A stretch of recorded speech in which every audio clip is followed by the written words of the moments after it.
So, today we're going to talk a little bit about anxiety, stress, and the brain and why this is important. So, we'll talk about how stress affects the brain.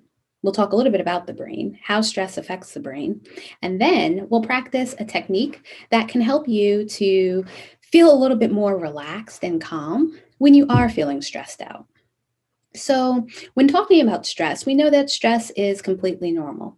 Everybody experiences it in many different ways.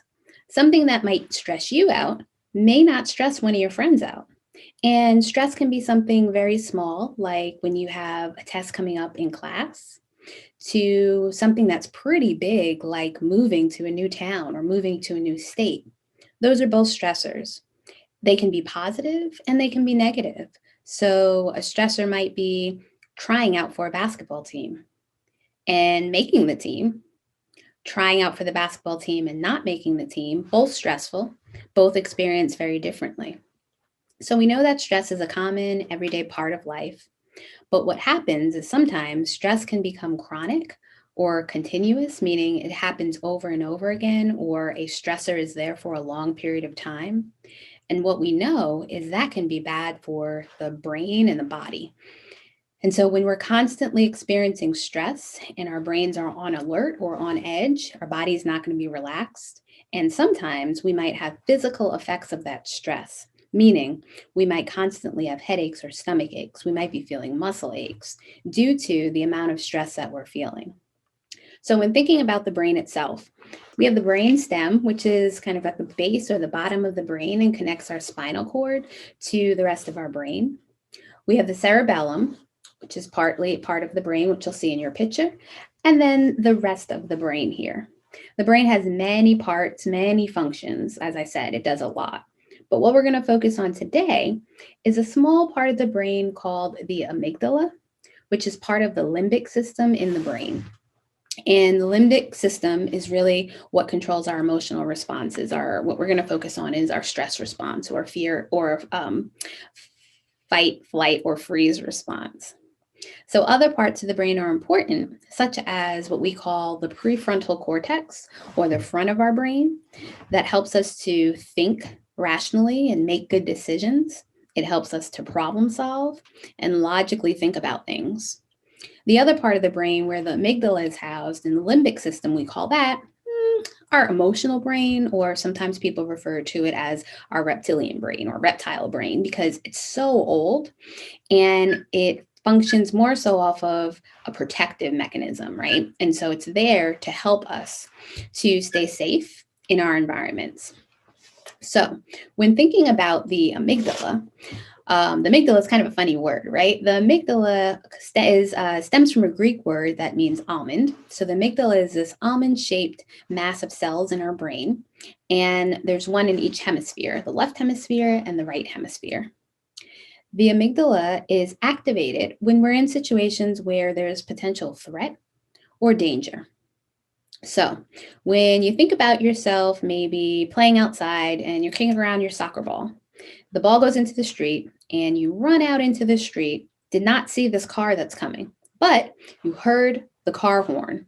What's going to happen is your body reacts. This fight, flight, or freeze response is activated and helps you to stay safe in that situation. So now your body is primed and ready to get out of the way of that car. Your heart starts racing, your breathing changes, your muscles will feel different. And it's in that instant that when that fight, flight, or freeze response kicks in, that you start to feel physiological changes in your body. So we do not want to get rid of that response because that in part helps us to stay safe. But when that response happens over and over again unnecessarily, it can create some issues within our body, our physical body, and can cause us to feel just really tired and exhausted from constantly being on edge, right? Constantly being on the lookout for danger. And our body's in a state that essentially really isn't helpful. It makes it hard to make decisions and think things through, like I mentioned before, because instead of relying on this prefrontal part of the brain, now we're relying on that emotional part of the brain.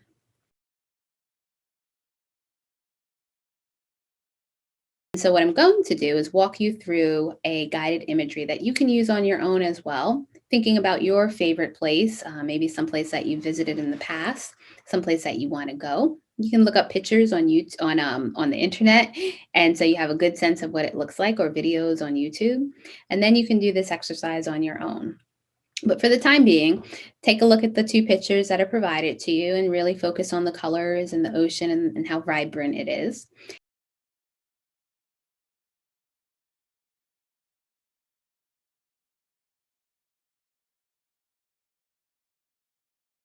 And now what we're going to do, I want you to just make sure you're in a comfortable position. If you're sitting in a chair, much like me, then keep your feet on the ground.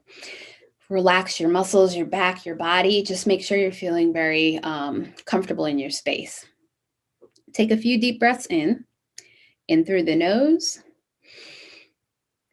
hold, and out through the mouth. You want to make sure you're taking very deep breaths in. So close your eyes, continue to breathe in and out. Bring yourself to this relaxing place. Picture yourself walking through the rainforest, in and out. The trees have large green leaves that float above your head. Continue breathing in and out. As you're walking, you see colorful birds flying around, and you hear the many animals in the rainforest. The sound of the wind blowing is soft, and you feel the warm air on your skin. Breathe in and out. As you walk out from the forest and onto the sand, you feel the hot sun on your skin. The sand under your feet is getting between your toes, and you feel the warmth of the sand on your feet. You continue to walk closer to the ocean and hear the waves splashing up to shore. Breathe in and out. The water looks so warm and inviting.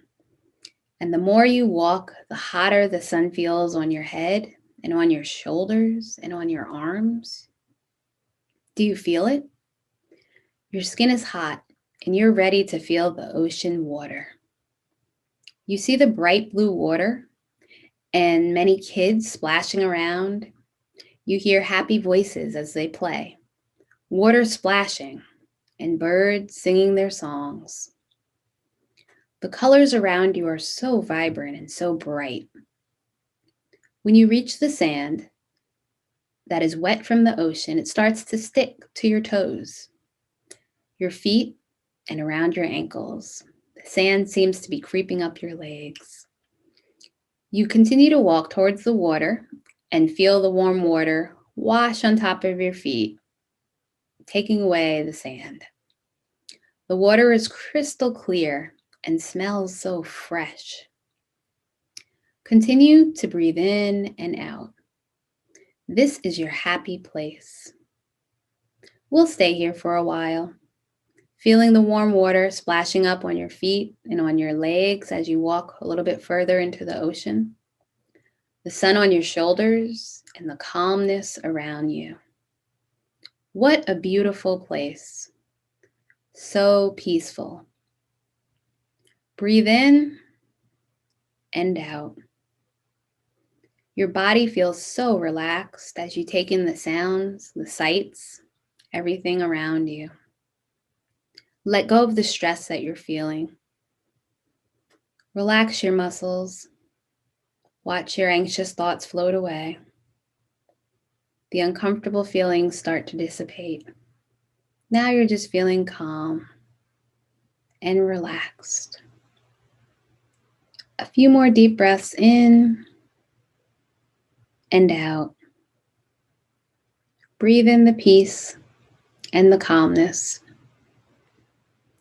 Before opening your eyes and bringing yourself back to your space, take a few more deep breaths in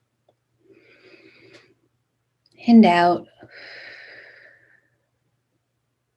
As you open your eyes and come back to the space, Congratulations on a job well done. Pat yourself on the back for doing this guided imagery with me.